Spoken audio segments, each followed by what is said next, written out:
In space, no one can hear you. Uh, oh, we can't do that? Already taken. Fine. In space, no one can hear you crap your pants as everything you've built collapses in glorious disaster.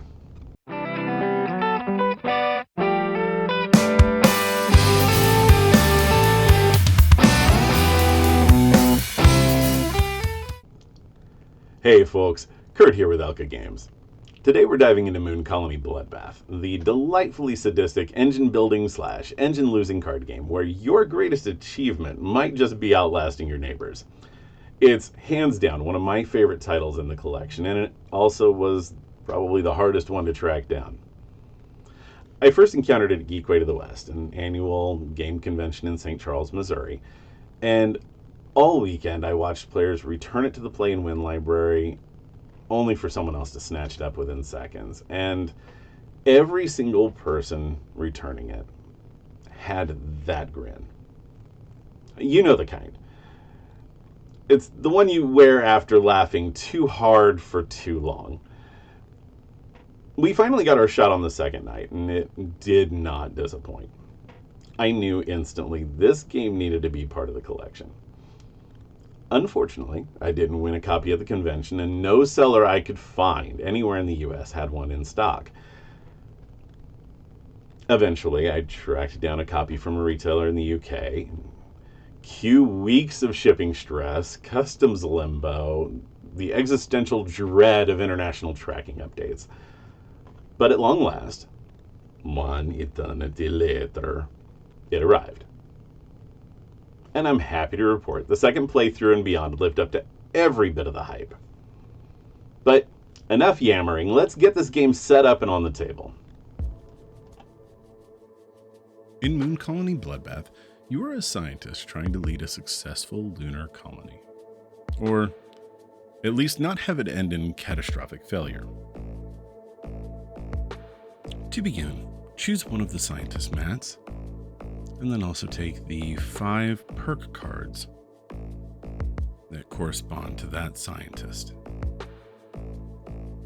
These are individual bonuses that at some point in time you can insert into the progress deck.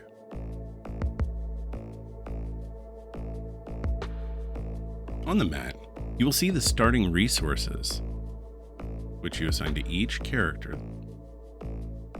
This is 30 people tokens, 4 of the money tokens, 4 food tokens, and then 4 action chits, which are how you track the number of work cards that have been played that round. Shuffle the building deck and deal 4 building cards to each player. These are your initial potential construction options.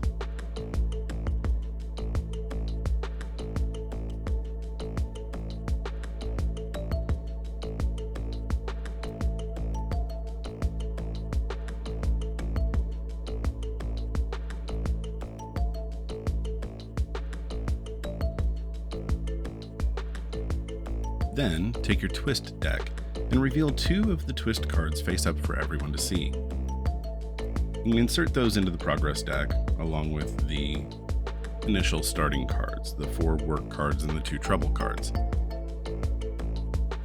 The game recommends that you start with 2 of the twist cards labeled with the white text, which is what we're going to do for this particular playthrough. Then place it face down after shuffling it, and put the twist marker on top of that deck. Then shuffle your robot deck and place it face down with the robot marker on top of it. Next, line up all of your development cards face up in a sorted pile, and then your event cards in numerical order, face up with the lowest number on top. You will always do events 1 through 13 if you make it that far. Then place all your resource token pools, your money, your food, your people, etc., nearby.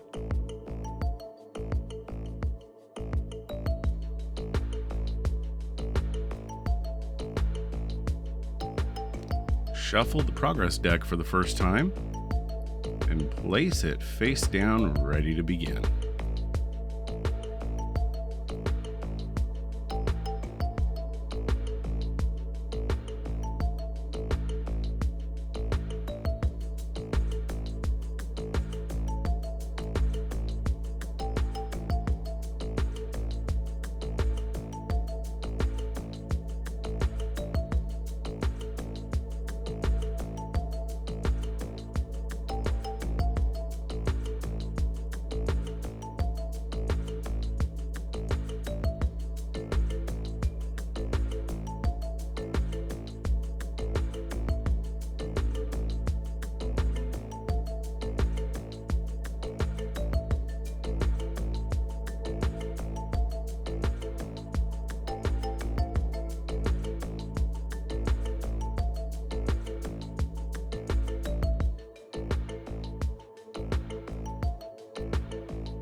And we'll take just a brief moment to talk about the building cards themselves.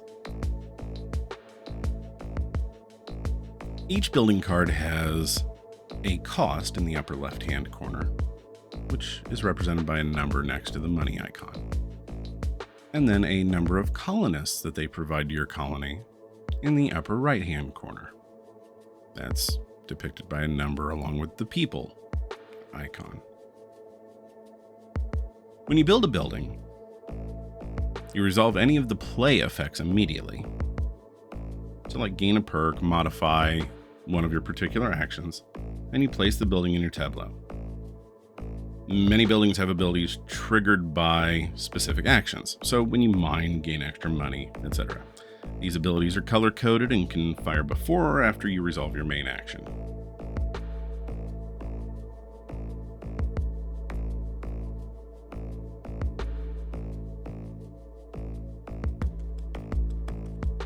And now with everything in its proper place, we are ready to begin.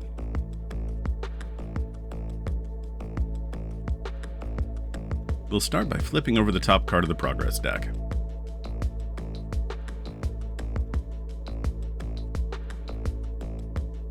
As you can see, we're starting off strong with one of the twist cards. This actually provides us a bonus if we don't have many buildings in our tableau, which, as it's the first card of the game, we do not. So let's go ahead and take that additional card and that little bit of bonus food there. Every player resolves that card at the same time.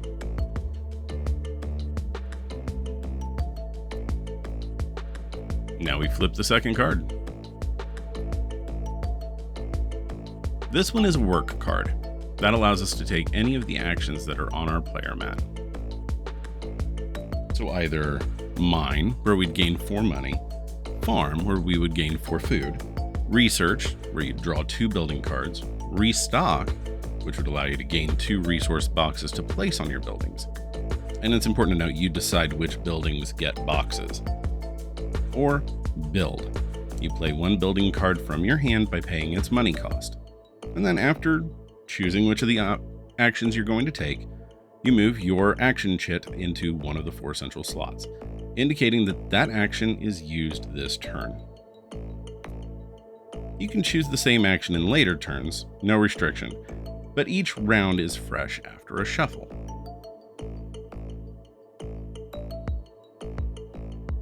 And now the fun and chaos begin. This is a trouble card.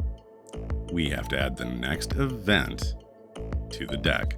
When you add a card to the deck, it always goes directly on top of the progress deck to be the next card drawn.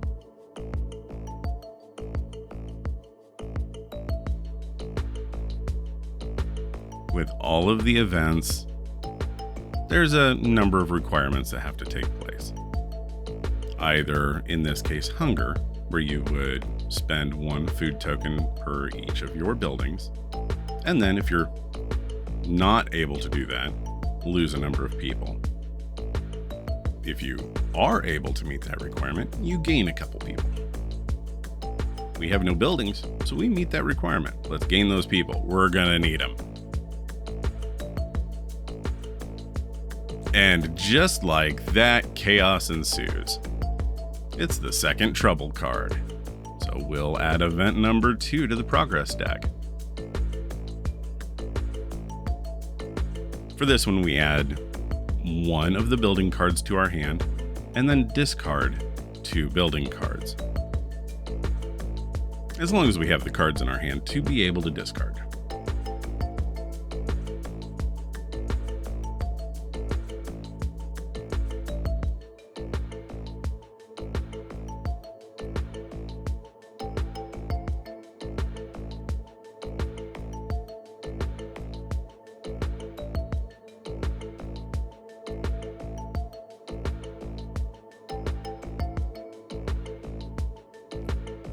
We're going to go ahead and discard these 2.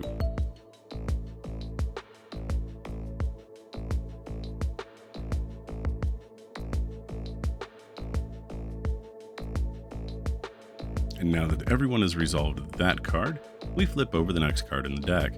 And it's a work card.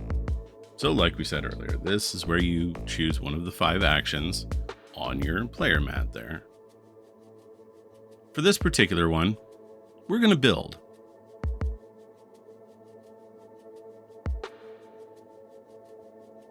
We pay the monetary cost listed in the upper left-hand corner of the building card, and then place it in our tableau.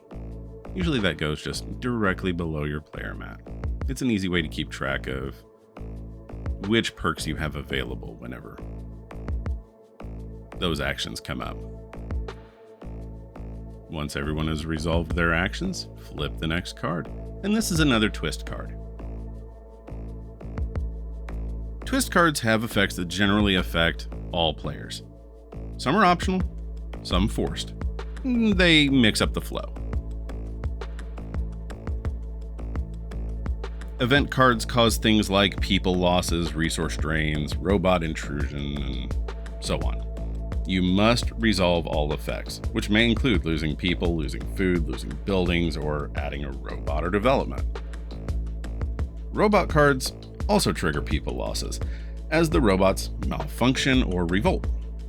Some robot cards can also introduce further complications. Development cards are global effects you can add to the deck. When drawn, they apply to all players. Perk cards are the only cards that are unique to a particular player.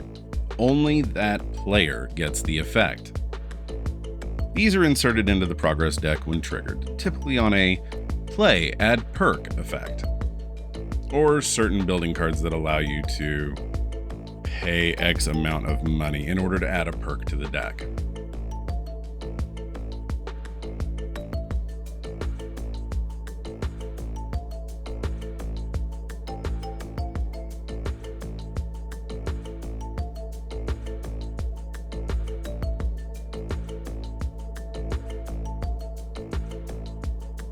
We flip over the final card of the deck, and this is a work card.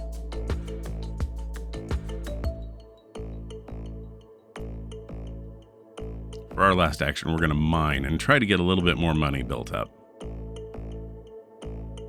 Then you shuffle the progress deck, place it face down, and get ready to go again. The deck gets progressively more difficult as the game moves forward. All of the events that you added during the previous shuffle are still in play. Reset your action chits whenever you shuffle the deck, and then flip the card. And we are starting off great today. It's another trouble card, so we'll add the next event. This particular event tells us to add a robot. So we pull a robot card and place it on top of the deck to be our next card to flip. This robot causes us to lose 1 box, as well as 4 people.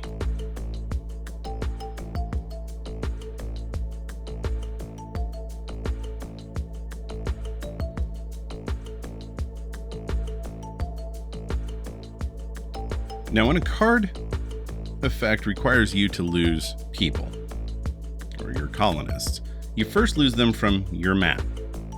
If you don't have enough people tokens, then you have to sacrifice buildings until you can cover the loss with people tokens. So when you lose a building, you move the printed people number on the building to your mat. These count as people lost back to your pool. Then you lose any resource boxes that are on that particular building. And if the building has a lost ability, resolve that. You keep sacrificing buildings until your people requirement is satisfied, or until you run out. If ever you must lose more people than exist on your mat and in your buildings, your colony collapses.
It's another trouble card, so we add the next event to the deck, which, as we can see, causes us to lose 4 more colonists.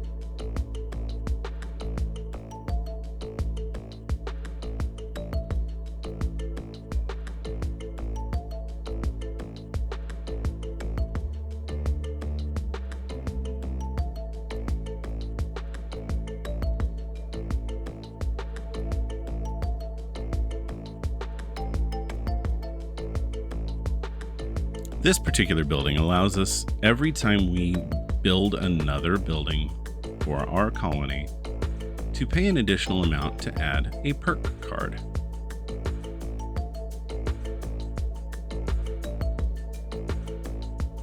So we're going to keep that in mind before we build another building to make sure that we have enough of the money to satisfy that requirement, because adding perks gives you more resources and better benefits and prolongs your existence on the moon.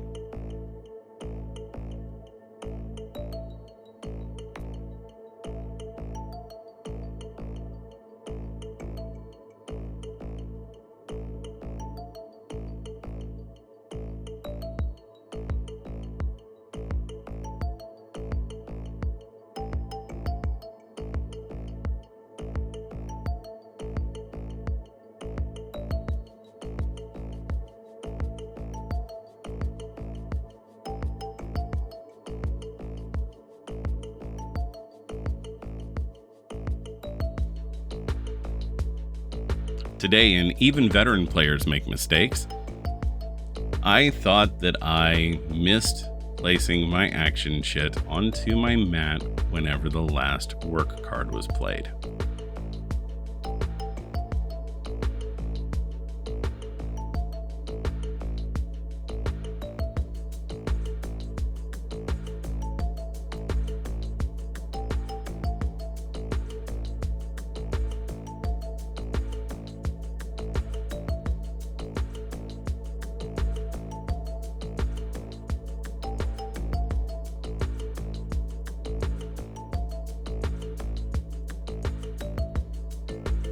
And here's where I found out that was not the case.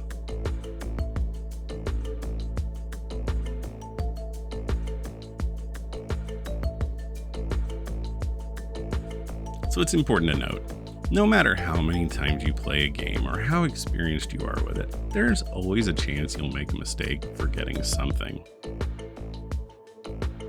I think at this point in time, I've forgotten more game rules than I will ever remember. Which is another reason why I make these videos, because sometimes even I need a refresher before I play a game again.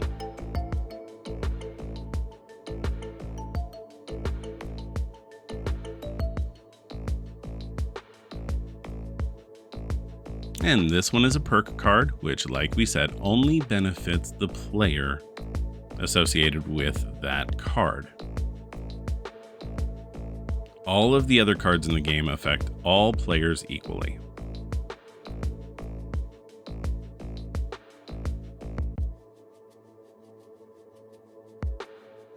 We definitely have more buildings than that particular twist card, so we can just ignore it.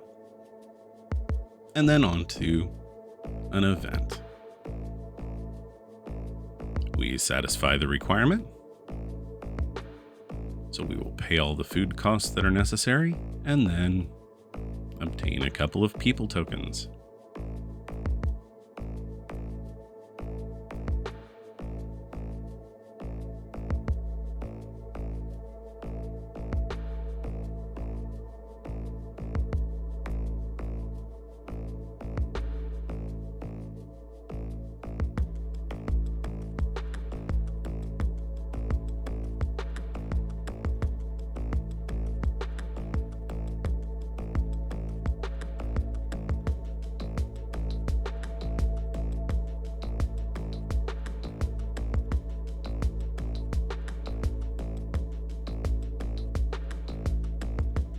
A few tips as you play. Early on, focus on building a stable engine. Money, food, and buildings that all synergize. But don't get too attached. Sooner or later, you'll be forced to burn pieces of your engine in order to stay alive. Pay attention to when the progress deck is nearing shuffle. That signals the reset of actions, and often the reintroduction of all of the bad things. Try to time perks or developments to be inserted just when you need them, because they go on top of the deck, often triggering immediately. And don't forget, action-triggered building abilities can chain. Use them in clever order.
Now we see how quickly everything begins to fall apart.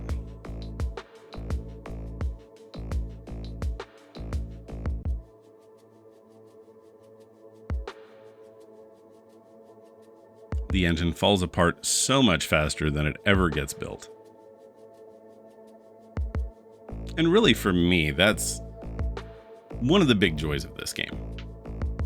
There's always that hope that this time is going to be the time that you get to event number 13, where you win. That likelihood isn't very high, however, and it's important to know that the game is an engine building and engine losing game.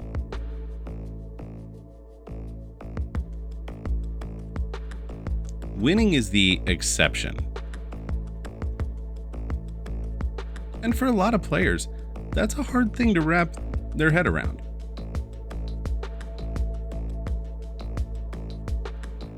For me personally, playing this game with friends for the first time, it's always fun to see that moment where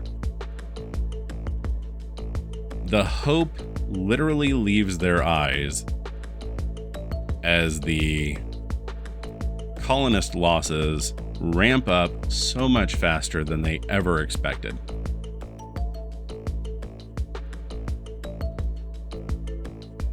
I've lost count of the number of playthroughs that have ended around event 9 or 10. I've only gotten to event 12 a handful of times.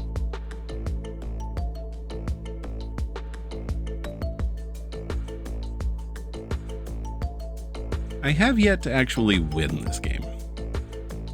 And yet, it's still one of my favorites. There's something about the impending doom that occurs about 3/4 of the way through the game that for some reason just tickles my brain. And you'll see I know the end's coming, so I just go ahead and play the robot card directly for this particular turn.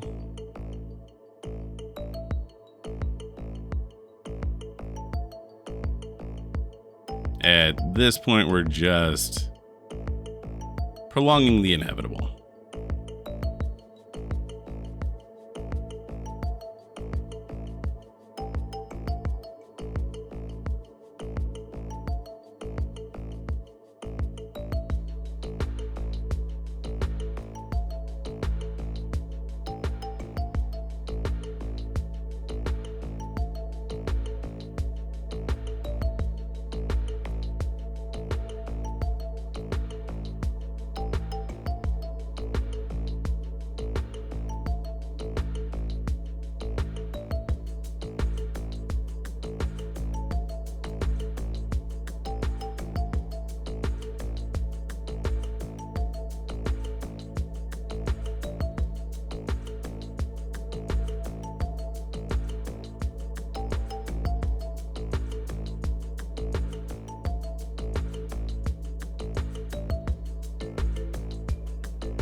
And just like that, our last building is lost.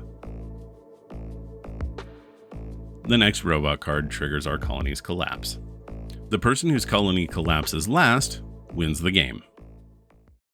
Congratulations! You now officially know enough to start your own lunar disaster. Just remember, on the moon, progress is measured by how slowly everything explodes. For me, Moon Colony Bloodbath walks that razor-thin line between hopeful optimism in the face of catastrophe and absolute soul-crushing despair whenever everything collapses after a single card flip. And it does it beautifully. My only critique is component quality. The cards feel a bit flimsy, nothing a good set of sleeves won't fix, but once they're sleeved, they no longer fit into the box as designed. So just watch for a future video where I build a new enclosure, purely for the sake of my own sanity. If this tutorial helped you survive your first Moon Colony meltdown, smash the thumbs up, subscribe for more how-tos, and you can always follow me elsewhere by following all of the links and ads in the description. We'll see you next time.